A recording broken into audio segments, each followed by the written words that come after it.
അങ്ങനെ നമ്മൾ കാത്തിരുന്ന അതിഥി നമ്മോടൊപ്പം ചേരുകയാണ്. നമസ്തേ, സ്വാഗതം ശ്രീ ജോർജ് കുര്യൻ. പ്രിയപ്പെട്ടവരുടെ കുര്യൻജി പുത്തൻപുലരിയിലേക്ക്. ഞാൻ പ്രദീപ് പിള്ള, എന്നോടൊപ്പം രോഹിണി മഹേഷാണ് ഉള്ളത്. പ്രധാനപ്പെട്ട ഒരു ദിവസം, പ്രധാനമന്ത്രിയുടെ ജന്മദിനം. അത് കേവലം ഒരു പ്രധാനമന്ത്രിയല്ല, ജനമനസ്സറിഞ്ഞ, ജനമനസ്സുകളിൽ ഇടം നേടിയ, ഇന്ന് ഭാരതത്തിനും അപ്പുറത്ത് ലോകത്തിനായി, ലോക സമാധാനത്തിനായി ലോകരാഷ്ട്രങ്ങൾ ക്ഷണിച്ചു കൊണ്ടുപോകുന്ന വിശ്വനായകന്റെ ജന്മദിനം. ഈ നിമിഷത്തിൽ, ഈ വേളയിൽ അങ്ങേക്ക് പങ്കുവയ്ക്കാനുള്ള ഓർമ്മകൾ, ആശംസകൾ.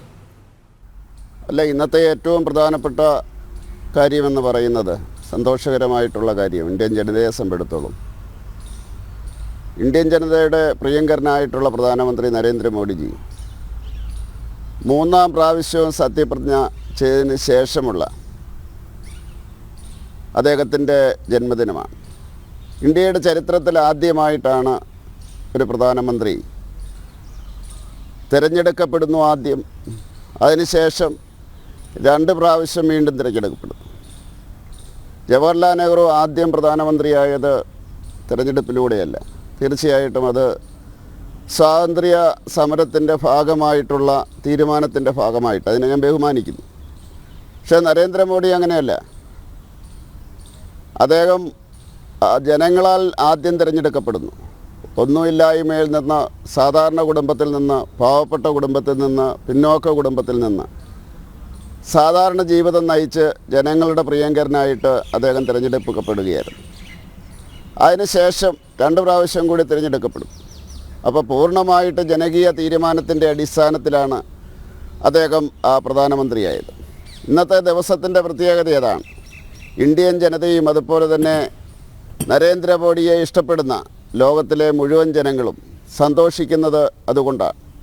അദ്ദേഹത്തെ സംബന്ധിച്ചിടത്തോളം മറ്റൊരു ദിവസം, പ്രവൃത്തി ദിവസം അല്ലെങ്കിൽ ജനങ്ങൾക്ക് വേണ്ടി മാറ്റിവെച്ച ഒരു ദിവസമായിട്ട് ഇന്ന് മാറുന്നുള്ളൂ എങ്കിലും ജനങ്ങളെ സംബന്ധിച്ചിടത്തോളം വളരെ പ്രധാനപ്പെട്ടതാണ്. ഇന്ത്യയുടെ ചരിത്രത്തെ സംബന്ധിച്ചിടത്തോളം, ജനാധിപത്യപരമായിട്ടുള്ള പ്രക്രിയയെ സംബന്ധിച്ചിടത്തോളം ഈ ജന്മദിനം വളരെ പ്രധാനപ്പെട്ടതാണ്.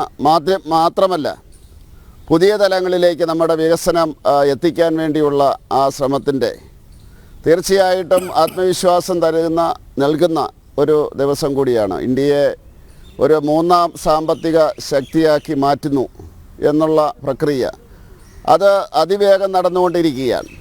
ആ പ്രക്രിയയുടെ ഭാഗമായിട്ട് എല്ലാവരും അതിൻ്റെ അകത്ത് ഭാഗമാക്കാകുന്ന ഒരവസരത്തിലാണ് അദ്ദേഹത്തിൻ്റെ ജന്മദിനം വരുന്നത്. അതെ, തീർച്ചയായും ശ്രീ ജോർജ് കുര്യൻ. അതുമാത്രമല്ല, പ്രധാനമന്ത്രിയെ നമ്മൾ വിശേഷിപ്പിക്കുന്നത് തന്നെ നമ്മുടെ പ്രധാന സേവകൻ എന്നാണ്.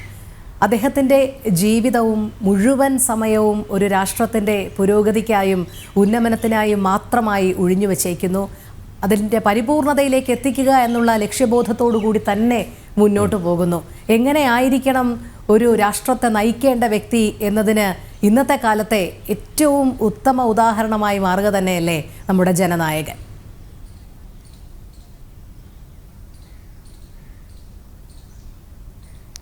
തീർച്ചയായിട്ടും.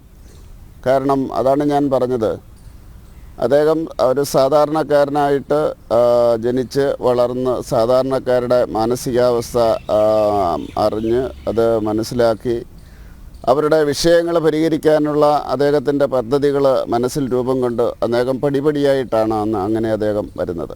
അല്ലാതെ ഏതെങ്കിലും വലിയ ഒരു കുടുംബത്തിൽ ജനിച്ചിട്ട് അതിൻ്റെ പേരിൽ, കുടുംബമാഹാമ്യത്തിൻ്റെ പേരിലൊന്നും വന്നയാളല്ല. വലിയൊരു അച്ഛൻ്റെ മകനായിട്ട് വന്ന അങ്ങനെയൊന്നുമില്ല. അദ്ദേഹത്തിൻ്റെ അച്ഛനെ പറ്റി എല്ലാവർക്കും അറിയാം.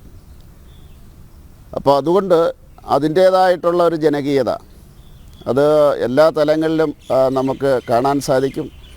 ലോകം മുഴുവൻ അദ്ദേഹത്തെ അംഗീകരിക്കുവാൻ, ആദരിക്കുവാൻ കാരണവും അതുതന്നെയാണ്. എന്തുമാത്രം നമ്മൾ 11-ാം സ്ഥാനത്ത് നിന്ന് 10-ാം സ്ഥാനത്ത് നിന്ന ഇന്ത്യ ഇന്ന് ഏതാണ്ട് 5-ാം സ്ഥാനത്തെത്തിയിരിക്കുന്നു, 3-ാം സ്ഥാനത്തേക്ക് കുതിച്ചുകൊണ്ടിരിക്കുന്നു. ഇതെല്ലാം തന്നെ ജനങ്ങളിലേക്ക് എത്തിക്കുക എന്നുള്ള പ്രക്രിയയാണ് ഇപ്പം നടന്നുകൊണ്ടിരിക്കുന്നത്. അതുകൊണ്ടാണ് നമ്മൾ സമയമെടുത്ത് തന്നെ 25 വർഷം എടുത്തിട്ടാണ് നമ്മൾ ഒരു വികസിത രാജ്യമാക്കും എന്ന് പ്രധാനമന്ത്രി പ്രഖ്യാപിച്ചത്. അദ്ദേഹത്തിൻ്റെ വിഷനാണ്, അദ്ദേഹത്തിൻ്റെ മിഷനാണ്. അപ്പോൾ ഈ നമ്മുടെ സമ്പത്ത് അത് ഓരോ വ്യക്തികളിലേക്കും എത്തണം. അതിനുള്ള പ്രക്രിയയാണ് നടക്കുന്നത്. എല്ലാവരുടെയും വരുമാനം കൂടണം. കൂടിക്കഴിയുന്ന അവസരത്തിൽ പടിപടിയായിട്ട് നമ്മളൊരു വികസിത രാജ്യമായിട്ട് മാറും. അപ്പോൾ അതിനുള്ള ഒരു സങ്കല്പവും അതിനുള്ള ആത്മവിശ്വാസവും കരുത്തും നരേന്ദ്രമോദിക്ക് കൊടുക്കുന്നത് അദ്ദേഹത്തിൻ്റെ ജനകീയതയാണ്. അതുകൊണ്ട് തീർച്ചയായിട്ടും ഇന്ത്യ മുന്നോട്ട് കുതിക്കുക തന്നെ ചെയ്യും. ഞാൻ എനിക്കുള്ള വകുപ്പുകളിൽ തന്നെ ഏതാണ്ട് 100ഓളം ഗ്രാമങ്ങൾ തന്നെ ഇപ്പോൾ ഈ 100 ദിവസത്തെ ഈ പദ്ധതികൾക്കിടയിൽ കർഷക ഗ്രാമങ്ങളായിട്ട് മത്സ്യപ്രവർത്തകർക്കുള്ള ഈ കാലാവസ്ഥാ വ്യതിയാനത്തെ അതിജീവിക്കുന്നതിനുള്ള ഗ്രാമങ്ങളായിട്ട് പ്രഖ്യാപിച്ചിട്ടുണ്ട്.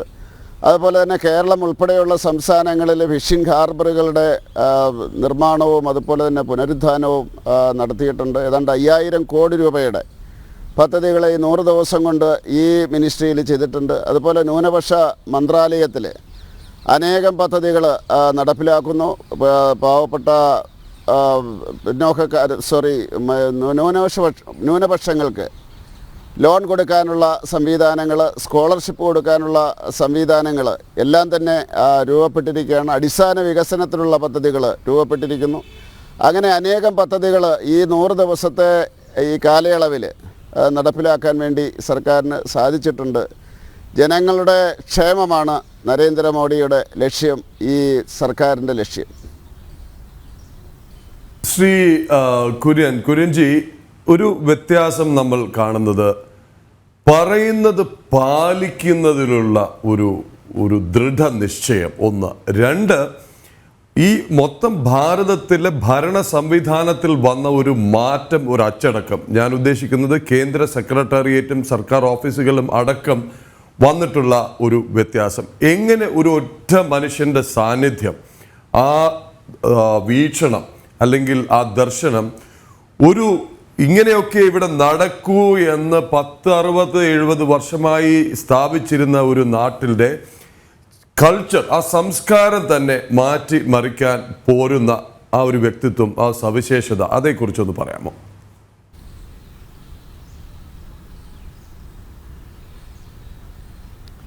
അല്ല, ആദ്യത്തെ ചോദ്യം, ദൃഢനിശ്ചയം എന്ന് പറയുന്നത് അത് പ്രസ്ഥാനത്തിൻ്റെ ആദർശത്തിൻ്റെ ഭാഗമായിട്ടുള്ളത്. അത് നരേന്ദ്രമോദി അത് ഏറ്റെടുക്കുകയും അത് നടപ്പിലാക്കുകയും ചെയ്തു ദൃഢനിശ്ചയത്തിൻ്റെ അടിസ്ഥാനത്തിൽ. അതുകൊണ്ടാണ് 370-ാം വകുപ്പ് അത് 50കൾ മുതൽ ജനസംഘവും അതുപോലെ തന്നെ BJPയും പറയുന്ന കാര്യം, ആ വകുപ്പ് എടുത്തു കളയാൻ സാധിച്ചത് നരേന്ദ്രമോദിയുടെ ദൃഢനിശ്ചയം കൊണ്ടും ജനങ്ങളുടെ ശക്തമായിട്ടുള്ള പിന്തുണ കൊണ്ടുമാണ്. അതുപോലെ രാമജന്മഭൂമി ഒരിക്കലും പരിഹരിക്കപ്പെടില്ല എന്ന് വിശ്വസിച്ചിരുന്ന ചില ആൾക്കാരുണ്ട്. പക്ഷേ അതിനെയെല്ലാം മറികടന്നുകൊണ്ട്, എല്ലാ പ്രതിബന്ധങ്ങളെയും മറികടന്നുകൊണ്ട് അദ്ദേഹം രാമജന്മഭൂമിയിൽ ക്ഷേത്രം പണിയുന്നതിനുള്ള സഹായങ്ങൾ ചെയ്തു കൊടുക്കുകയും ജുഡീഷ്യറിയും ജനങ്ങളുടെയും പിന്തുണയോടുകൂടി അത് പൂർത്തിയാക്കുകയും ചെയ്തത്. അങ്ങനെയുള്ള കാര്യങ്ങൾ വളരെ ദൃഢനിശ്ചയത്തോടു കൂടിയാണ് അദ്ദേഹം ചെയ്തത്. അപ്പോൾ ആ കാര്യത്തിൽ യാതൊരു സംശയവുമില്ല. ഓരോ കാര്യങ്ങൾ മുന്നോട്ട് വെച്ച് ആശയപരമായ കാര്യത്തിൽ അദ്ദേഹം അത് പൂർത്തിയാക്കിയാണ്. മറ്റൊരു കാര്യം, ഈ മന്ത്രിയായതിനു ശേഷം എനിക്ക് നരേന്ദ്രമോദിജിയെ 91-ലെ ഏകതാ യാത്ര മുതൽ അന്ന് പരിചയപ്പെട്ടെങ്കിലും 93 മുതലുള്ള കാലഘട്ടത്തിൽ യുവമോർച്ചയിൽ പ്രവർത്തിക്കുന്ന, ദേശീയ തലത്തിൽ പ്രവർത്തിക്കുന്ന കാലഘട്ടത്തിൽ കൂടുതൽ പരിചയപ്പെടുകയും ഇപ്പോഴാണ് അദ്ദേഹം ഞാൻ മന്ത്രിയായതിനു ശേഷമാണ് എന്തുകൊണ്ട് മുമ്പേ ചോദിച്ച കാര്യത്തിൽ എല്ലാവരും വളരെ ആത്മാർത്ഥമായിട്ട് പ്രവർത്തിക്കുന്നു അല്ലെങ്കിൽ അവരുടെ ഡ്യൂട്ടി ചെയ്യുന്നു എന്നുള്ള കാര്യം, അദ്ദേഹം എല്ലാം ശ്രദ്ധിക്കുന്നു എന്നുള്ള കാര്യം നമുക്ക് ബോധ്യപ്പെടും.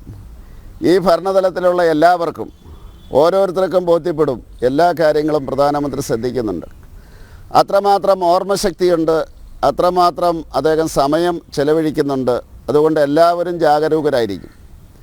ഓരോ മന്ത്രിമാരും എന്താണ് ചെയ്യുന്നത്, ഏത് രീതിയിലാണ് അവർ പ്രവർത്തിക്കുന്നത്, ഓരോ സെക്രട്ടറിമാരും ഗവൺമെൻറ്റിൻ്റെ IAS തലത്തിലുള്ള സിവിൽ സർവീസ് സെക്രട്ടറിമാർ, ജോയിൻറ്റ് സെക്രട്ടറിമാർ, ഓരോ ഓഫീസേഴ്സിൻ്റെയും പ്രത്യേകത എന്താണ്, അവർക്ക് ഏത് രീതിയിൽ പ്രവർത്തിക്കാൻ സാധിക്കും, അവരുടെ കഴിവെന്താണ്, അവരുടെ കുറവുകൾ എന്താണ് എന്ന് പ്രധാനമന്ത്രി നേരിട്ട് മനസ്സിലാക്കുന്നു എന്ന് ഉള്ള ബോധ്യം വരുന്ന അവസരത്തിൽ സ്വാഭാവികമായിട്ടും അഴിമതി ഇല്ലാതാകും.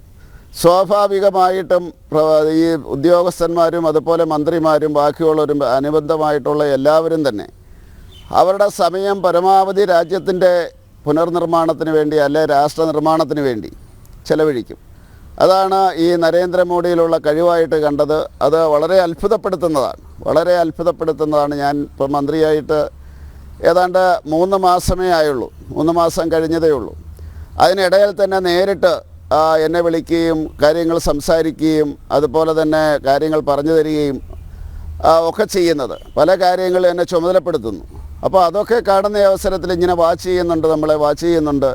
അതിനുശേഷം അതിൻ്റെ അടുത്ത കാര്യങ്ങളെപ്പറ്റി സംസാരിക്കുക. പിന്നെ ഒരിക്കൽ കാണുന്ന അവസരത്തിൽ നമ്മൾ ഒരിക്കലും ചിന്തിക്കാത്ത സമയത്ത് പഴയ കാര്യത്തിൻ്റെ ചില പ്രത്യേക അവസ്ഥയെപ്പറ്റി അല്ലെങ്കിൽ പ്രത്യേക നടപടികളെപ്പറ്റി അദ്ദേഹം നമ്മളോട് ചോദിക്കുന്ന അവസരത്തിൽ അപ്പോൾ അത് നിരന്തരമായിട്ടുള്ള ഒരു പ്രവർത്തനമാണ്, നിരീക്ഷണമാണ് എന്ന് നമുക്ക് മനസ്സിലാവും. അപ്പോൾ അതുകൊണ്ട് തന്നെയാണ് ഈ രാജ്യം വളരെ അച്ചടക്കത്തോടു കൂടി ഉദ്യോഗസ്ഥരായാലും ശരി, ബാക്കിയുള്ളവരായാലും ശരി, എല്ലാവരും പ്രവർത്തിക്കുന്നത് എന്നാണ് ഞാൻ മനസ്സിലാക്കുന്നത്. അത് ഓരോ ദിവസം കഴിയും തോറും അത് നമുക്ക് കൂടുതൽ ബോധ്യപ്പെട്ടുകൊണ്ടിരിക്കുകയാണ്. നമ്മൾ കൂടുതൽ ജാഗരൂകരാകും, കൂടുതൽ കർമ്മനിരതരാകും, കൂടുതൽ സന്തോഷവാന്മാരാകും, ആത്മവിശ്വാസമുണ്ടാകും. ഇതെല്ലാം ഉണ്ടെങ്കിൽ ഒരു സമൂഹത്തിന് തീർച്ചയായിട്ടും വിജയിക്കാൻ സാധിക്കും, ഒരു രാഷ്ട്രത്തിന് വിജയിക്കാൻ സാധിക്കും.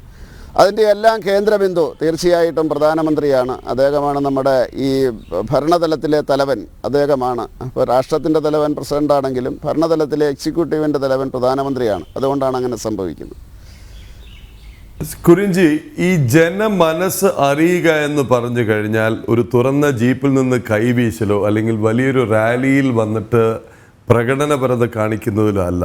ആ ജനക്കൂട്ടത്തിനിടയിൽ നിൽക്കുന്ന ഓരോ ആളെയും കാണുക, അവരുടെ മനസ്സറിയുക എന്നുള്ളതാണ്. അങ്ങനെ തൊട്ടറിഞ്ഞ് ആ സ്നേഹത്തിൽ പൊട്ടിക്കരഞ്ഞ ധാരാളം പേരെ നമ്മൾ പലയിടങ്ങളിലായി കണ്ടിട്ടുണ്ട്. എങ്ങനെ കാണാൻ കഴിയുന്നു? ഇതൊരു വിചിത്രമായ ചോദ്യമായി അങ്ങേക്ക് തോന്നാം. പക്ഷേ ഒരു വലിയ പദവിയിലിരുന്ന് ഒരു വലിയ വേദിയിൽ നിൽക്കുന്ന ഒരാൾക്ക് ഓരോ ആളെയും അണിനിരക്കുന്ന 10,000ങ്ങളിൽ നിന്ന് ഓരോ ആളെയും തിരിച്ചറിയാൻ, അല്ലെങ്കിൽ ഒരു മൂലയ്ക്ക് നിന്നൊരു ചിത്രം ഉയർത്തി കാണിച്ചാൽ ആ ആളെ കണ്ടെത്തി അടുത്തെത്താനായില്ലെങ്കിൽ പോലും ഒന്ന് കമ്മ്യൂണിക്കേറ്റ് ചെയ്യാൻ കഴിയുന്ന ആ ഒരു കഴിവ്, അതങ്ങ് ശ്രദ്ധിച്ചിട്ടുണ്ടോ? എന്താണ് പറയാനുള്ളത്?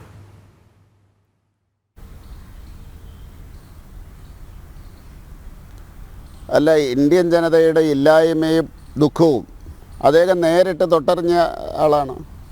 അതായത് അദ്ദേഹത്തിൻ്റെ വീട്ടിൽ ഇലക്ട്രിസിറ്റി ഇല്ലായിരുന്നു. അപ്പോൾ അത് ഇലക്ട്രിസിറ്റി ഇല്ലാത്ത ഒരു കുട്ടിയുടെ മാനസികാവസ്ഥ എന്താണ് എന്ന് ആരും അദ്ദേഹത്തോട് പറഞ്ഞു കൊടുക്കേണ്ട കാര്യമില്ല.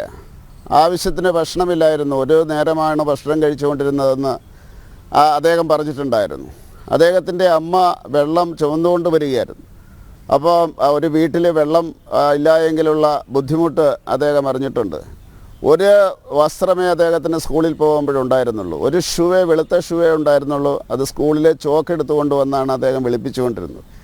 ഇങ്ങനെ ഇന്ത്യൻ ജനതയുടെ ഓരോ തലത്തിലുമുള്ള ആ ബുദ്ധിമുട്ടുകൾ മനസ്സിലാക്കിയ ഒരു വ്യക്തിയെ സംബന്ധിച്ചിടത്തോളം അത് മാത്രമല്ല, ആ അവസരങ്ങളിലെല്ലാം ഇതെങ്ങനെ പരിഹരിക്കാൻ സാധിക്കുമെന്ന് ചിന്തിച്ചുകൊണ്ട് നടന്ന, രാഷ്ട്രത്തെപ്പറ്റി മാത്രം ചിന്തിച്ചുകൊണ്ട് നടന്ന ഒരു വ്യക്തിയെ സംബന്ധിച്ചിടത്തോളം ഒരു വ്യക്തിയുടെ ശരീരഭാഷ മനസ്സിലാക്കാൻ, അതായത് ഇന്ത്യൻ പൗരൻ്റെ ശരീരഭാഷ മനസ്സിലാക്കാൻ, മാനസികാവസ്ഥ മനസ്സിലാക്കാൻ അധികം ബുദ്ധിമുട്ടുണ്ടാവില്ല എന്നാണ് നരേന്ദ്രമോദിയിൽ നിന്ന് നമുക്ക് മനസ്സിലാക്കാൻ സാധിക്കുന്നത്.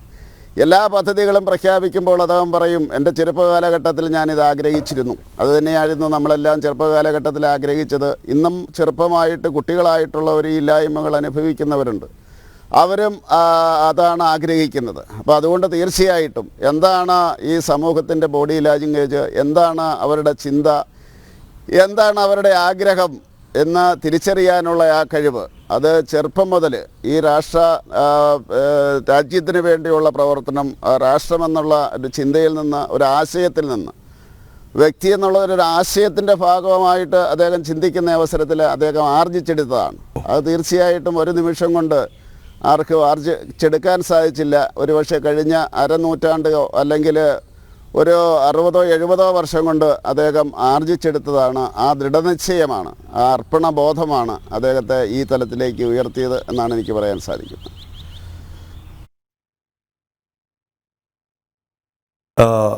കുര്യൻജി, 3ാം വട്ടം പ്രധാനമന്ത്രി ആയ ശേഷം അദ്ദേഹത്തിൻ്റെ ശൈലിയിൽ എന്തെങ്കിലും മാറ്റം വന്നതായി അങ്ങേക്ക് തോന്നുന്നുണ്ടോ? ശരീരഭാഷയിലോ പ്രവർത്തന ശൈലിയിലോ എന്തെങ്കിലും?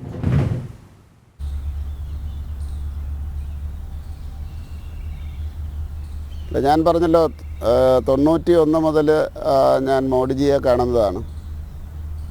അത് കഴിഞ്ഞ് പടിപടിയായിട്ട് അടുത്തുകൊണ്ടിരിക്കുകയായിരുന്നു. അത് വർഷങ്ങളുടെ പ്രക്രിയയുടെ ഭാഗമായിട്ട്, രാഷ്ട്രീയ പ്രക്രിയയുടെയും പ്രവർത്തനങ്ങളുടെയും ഭാഗമായിട്ട്. എന്തെങ്കിലും മാറ്റമെന്ന് ചോദിച്ചാൽ അദ്ദേഹം കൂടുതൽ ആത്മവിശ്വാസത്തോടു കൂടി, കൂടുതൽ ഊർജ്ജസ്വലതയോടുകൂടി അദ്ദേഹം പ്രവർത്തിക്കുന്നു എന്നാണ് എനിക്ക് മനസ്സിലാക്കാൻ സാധിച്ചത്. കൂടുതൽ ആത്മവിശ്വാസവും കൂടുതൽ ഊർജ്ജസ്വലതയോടും കൂടി കൂടുതൽ ജനങ്ങളെ ഉൾക്കൊണ്ടുകൊണ്ട് അദ്ദേഹം പ്രവർത്തിക്കുന്നു എന്നുള്ളതാണ് ഇപ്പോഴത്തെ പ്രത്യേകത. ഞാൻ എടുത്ത് ചോദിക്കാൻ കാര്യം, പല തരത്തിലുള്ള വിമർശനങ്ങൾ തുടക്കം തൊട്ട് പെട്ടെന്നൊന്ന് പറഞ്ഞു കഴിഞ്ഞാൽ അദ്ദേഹത്തിൻ്റെ വിദേശ സന്ദർശനമായിരുന്നു ഇവിടുത്തെ പ്രതിപക്ഷത്തിൻ്റെയും പല മാധ്യമങ്ങളുടെയും പ്രധാന പരിഹാസ വിഷയം. അതിനുശേഷം ഒരുപക്ഷെ രണ്ടാമത്തെ ടേമിലേക്ക് എത്തുമ്പോഴാണ് എന്തിനായിരുന്നു ആ യാത്ര എന്നത് ഇവിടെയുള്ളവർ പോലും തിരിച്ചറിയുന്നത്. ലോകരാഷ്ട്രങ്ങൾ ഭാരതത്തെ കാണുന്ന രീതി, സമീപനം മാറുന്നു. ഏറ്റവും ഒടുവിൽ, ഞാൻ അധികം പറയാതെ പറയുന്നു, ഏറ്റവും ഒടുവിൽ ഇപ്പോൾ എത്തി നിൽക്കുന്നത് ലോകം മുഴുവൻ പരിശ്രമിച്ചിട്ടും പരിഹരിക്കാൻ കഴിയാത്ത റഷ്യ-യുക്രൈൻ യുദ്ധം അവസാനിപ്പിക്കാൻ അദ്ദേഹത്തോട് ഇടപെടണമെന്ന് ആവശ്യപ്പെടുന്നു. ആരാണ്? റഷ്യയും യുക്രൈനും ഇറ്റലി അടക്കമുള്ള മറ്റ് ലോക രാഷ്ട്രങ്ങളും. അപ്പോൾ എവിടെ നിന്ന്, അതല്ലെങ്കിൽ അദ്ദേഹത്തെ നമ്മളിൽ ചിലരെങ്കിലും നോക്കിക്കണ്ട രീതിയിൽ നിന്ന് എവിടേക്ക് എത്തി നിൽക്കുന്നു? തികച്ചും അഭിമാനകരമായ ഒരു മാറ്റം, ഒരു കുതിപ്പും തന്നെയല്ലേ അത്?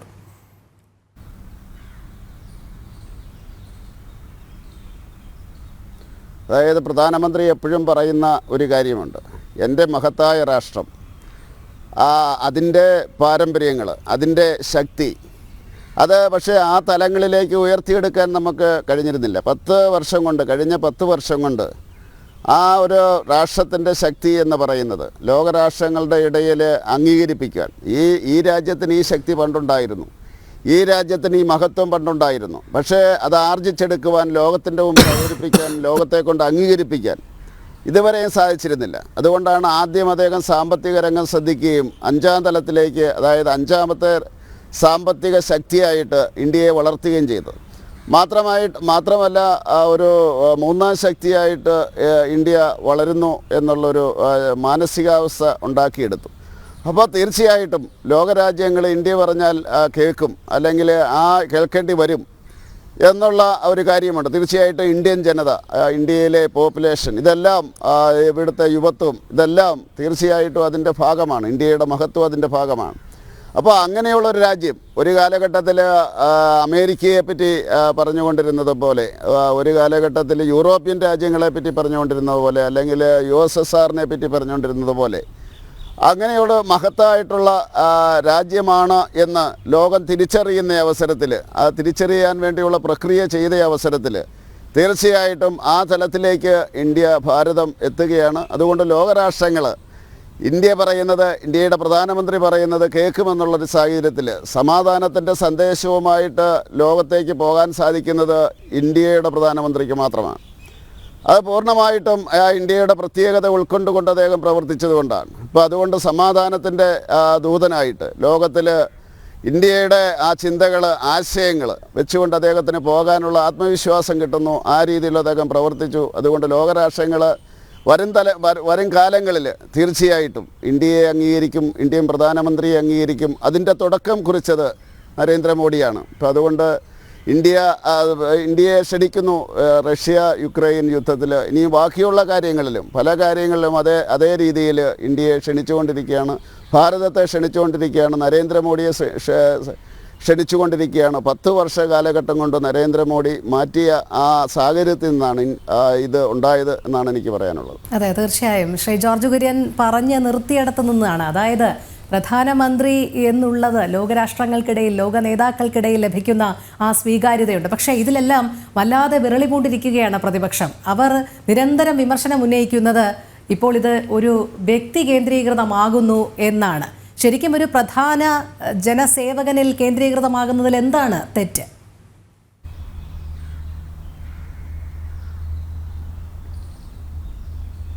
അല്ലോ, ഇന്ത്യൻ ഭരണഘടനയുടെ പ്രത്യേകത അങ്ങനെയായിരുന്നല്ലോ. നെഹ്റുവിൻ്റെ കാലത്ത്, ഇന്ദിരാഗാന്ധിയുടെ കാലത്ത് എല്ലാവർക്കും അറിയാം, പാർട്ടി പോലും ഇല്ലായിരുന്നു.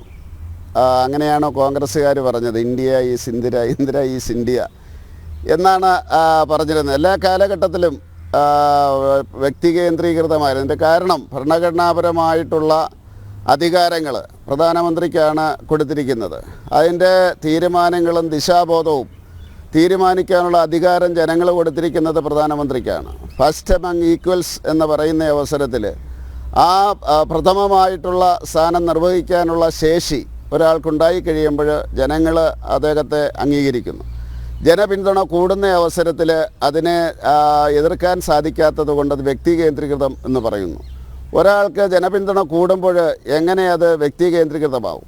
അതാണ് കോൺഗ്രസ്സുകാരെയും കമ്മ്യൂണിസ്റ്റുകാരെയും സംബന്ധിച്ചിടത്തോളം ഉള്ള പ്രശ്നം. അതാണ് നരേന്ദ്രമോദിക്ക് ജനപിന്തുണ കൂടുന്നു, ലോകത്തിൻ്റെ അംഗീകാരം കൂടുന്നു. ആ അവസരത്തിൽ അതുപോലെ തന്നെ ഇന്ത്യക്ക് അംഗീകാരം കൂടുന്ന അവസരത്തിൽ അതിനെ ചെറുക്കാൻ അവർക്ക് താത്വികമായിട്ട് സാധിക്കാത്തതുകൊണ്ട് അല്ലെങ്കിൽ ജനകീയമായിട്ട് സാധിക്കാത്തതുകൊണ്ട് ആണ് അവർ പറയുന്നത് വ്യക്തി കേന്ദ്രീകൃതം എന്ന് പറയുന്നത്. അതിനെ തീർച്ചയായിട്ടും അവരുടെ പരാജയമാണ് അത് ചൂണ്ടിക്കാണിക്കുന്നത്. ഇതിൽ വന്നൊരു വ്യത്യാസം കുര്യൻജി എന്ന് പറയുന്നത് അങ്ങ് നേരത്തെ ചൂണ്ടിക്കാട്ടിയ പോയിന്റ് ഒന്നുകൂടി, അതായത് രാഷ്ട്രത്തെ ചൊല്ലി എൻ്റെ ഭാരതം എന്നുള്ള അഭിമാനത്തോടു കൂടി പറയാൻ കഴിയുക.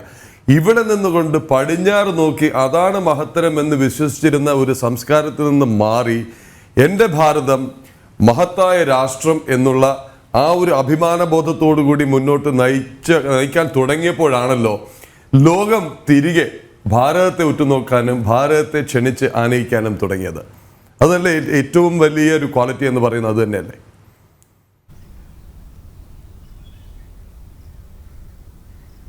തീർച്ചയായിട്ടും എന്നെന്നും നിലനിൽക്കാൻ പോകുന്നത് തീർച്ചയായിട്ടും രാഷ്ട്രമാണ്. അത് ഒരു തുടക്കമാണ്, നേരത്തെ ഉണ്ടായിരുന്നതാണ്. ഭാരതം ഇതേ രീതിയിൽ ഈ മഹത്വങ്ങളുമായിട്ട് ഇവിടെ ഉണ്ടായിരുന്നു, സഹസ്രാബ്ദങ്ങളായിട്ട് ഇവിടെ ഉണ്ടായിരുന്നു. എല്ലാ കാലഘട്ടത്തിലും ലോകം അംഗീകരിച്ചിരുന്നു. പക്ഷേ ഈ ഇടയ്ക്ക് നമ്മളെ സംബന്ധിച്ചിടത്തോളം മറ്റുള്ള രാജ്യങ്ങളുടെ മഹത്വം പാടിപ്പുകഴ്ത്തുക എന്നുള്ളൊരവസ്ഥയിലേക്ക് മാറിയിരുന്നു. അതല്ല, നമുക്കത് സാധിക്കും, അവരെക്കാൾ സാധിക്കും എന്നുള്ള ബോധ്യമുള്ള ആശയത്തിൻ്റെ അടിസ്ഥാനത്തിൽ പ്രവർത്തിക്കുമ്പോൾ തീർച്ചയായിട്ടും അത് ഉൾക്കൊള്ളാൻ സാധിക്കും. അത് ലോകത്തെ കൊണ്ട് അംഗീകരിപ്പിക്കാൻ സാധിക്കും. ഇപ്പോൾ തീർച്ചയായിട്ടും നരേന്ദ്രമോദിയുടെ വ്യക്തിത്വവും അദ്ദേഹത്തിൻ്റെ ആശയവും രാഷ്ട്രമെന്ന സങ്കല്പവും തീർച്ചയായിട്ടും ഈ ഭാരതത്തെ ആ ലോകതലത്തിലേക്ക് ലോക നേതാവായി, നമ്മൾ ഒരിക്കലും ആ രീതിയിൽ പോലീസുകാരനെന്നും പറയുന്ന ഒരു രാഷ്ട്രമല്ല, ലോകത്തിൻ്റെ അംഗീകാരം പിടിച്ചുപറ്റുന്ന, ലോകം ബഹുമാനിക്കുന്ന, അംഗീകരിക്കുന്ന, ലോകം ഒരു ഗുരുവിനെ പോലെ കാണുന്ന ഒരു രാജ്യമായിട്ട് ഭാരതം മാറുന്ന ഒരവസ്ഥയിലേക്ക് മാറിയിരിക്കുകയാണ്. അത് ആർക്കും നിഷേധിക്കാൻ സാധിക്കില്ല. ലോക ജനങ്ങൾ നരേന്ദ്രമോദി എന്താണ് പറയുന്നത് എന്ന് ശ്രമിക്കുന്നുവെങ്കിൽ, അതിന് കാതോർക്കുന്നുവെങ്കിൽ അതിൻ്റെ പിന്നിൽ ഈ രാഷ്ട്രത്തിൻ്റെ ശക്തിയാണ്. ആ രാഷ്ട്രത്തിൻ്റെ ശക്തി ലോകത്തെ അദ്ദേഹം ബോധ്യപ്പെടുത്തിയത് കൊണ്ടാണ് അത് സാധിക്കുന്നത്. അത് ഇനി എന്നെന്നും നിലനിൽക്കുക തന്നെ ചെയ്യും. ഒരു തലത്തിലേക്ക് എത്തിക്കഴിഞ്ഞാൽ അത് തീർച്ചയായിട്ടും നിലനിൽക്കുക തന്നെ ചെയ്യുമെന്നുള്ള കാര്യത്തിൽ യാതൊരു സംശയമില്ല. അതെ. അതോടൊപ്പം ശ്രീ ജോർജ് കുര്യൻ, പോകാൻ സമയമായി എന്ന് പറയുന്നു. വലിയ തിരക്കിനിടയിലാണ് ചേർന്നത്. രണ്ട് കാര്യങ്ങൾ, നമ്മെ സംബന്ധിച്ച കാര്യങ്ങൾ അങ്ങയോടല്ലാതെ ആരോട് ചോദിക്കാം. അതെ അതെ, ചില രാഷ്ട്രീയ വിമർശനങ്ങൾ വരുന്നുണ്ട് വയനാട് ദുരന്തവുമായി ബന്ധപ്പെട്ട്. അതായത് കേന്ദ്രം കൈമാറാം എന്ന് പറഞ്ഞു. അത് വരാനുള്ള കാരണം എന്ന് വെച്ചാൽ വലിയൊരു കണക്കുകൾ പുറത്തു വരുന്നുണ്ട് കുര്യൻജി. മൃതദേഹങ്ങളുടെ സംസ്കാരത്തിന് 2.25 കോടി, വോളണ്ടിയർമാരുടെ ഗതാഗതത്തിന് 4 കോടി, വെള്ളക്കെട്ട് ഒഴിവാക്കാൻ 3 കോടി, സൈന്യത്തിൻ്റെ വോളണ്ടിയർമാരുടെ താമസ സൗകര്യത്തിന് 15 കോടി, ദുരിതാശ്വാസ ക്യാമ്പിലെ വസ്ത്രങ്ങൾക്കായി 11 കോടി. ഇങ്ങനെ ചെലവാക്കിയ കണക്കുകളുടെ സർക്കാർ ഉത്തരവ് പുറത്തു വന്നിരിക്കുകയാണ്. അങ്ങയുടെ ശ്രദ്ധയിൽ ഇത് പെട്ടിരുന്നോ?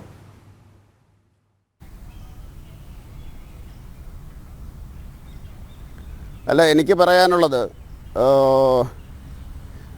ദുരിതം അനുഭവിച്ചവർ, അതായത് ദുഃഖം അനുഭവിച്ചവർ, അവർ ഒരു നിസ്സംഗതയിലാണ് അതിനെയെല്ലാം ഇപ്പം നോക്കിക്കാണുന്നത്. കാരണം അവരെ സംബന്ധിച്ചിടത്തോളം ആ ദുഃഖം അത് ജീവിതത്തിലെ ഏറ്റവും വലിയ ദുഃഖമാണ്.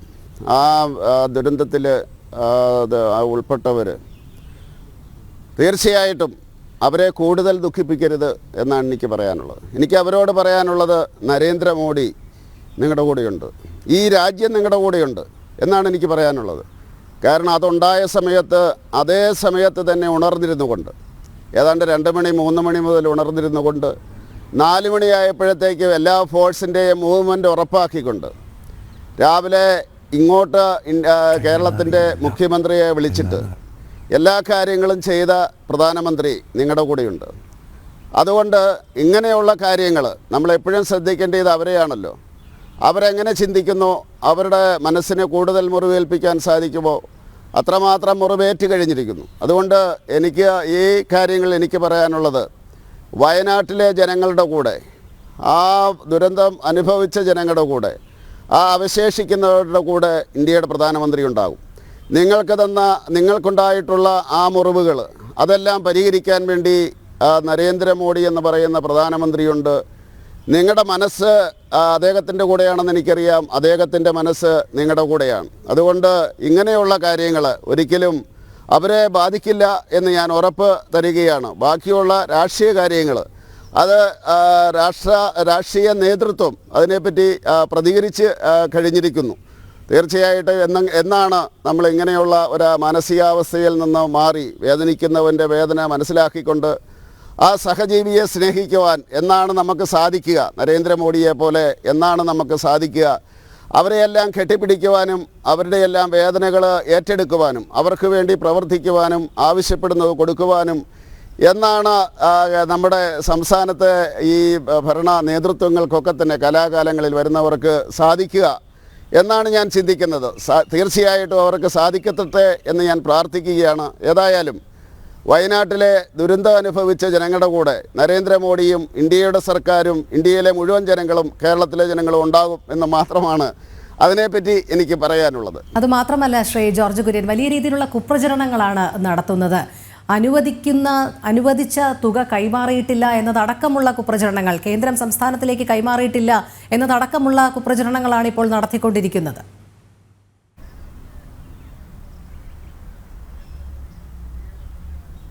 അല്ല, അങ്ങനെ ആരെങ്കിലും പറയട്ടെ, ഉത്തരവാദിത്തപ്പെട്ട ഒരാൾ പറയട്ടെ, അപ്പം ഞാൻ മറുപടി പറയാം. കേരളത്തിലെ മുഖ്യമന്ത്രി പറയട്ടെ, അപ്പോഴാണല്ലോ ആ തലത്തിൽ മറുപടി പറയാം.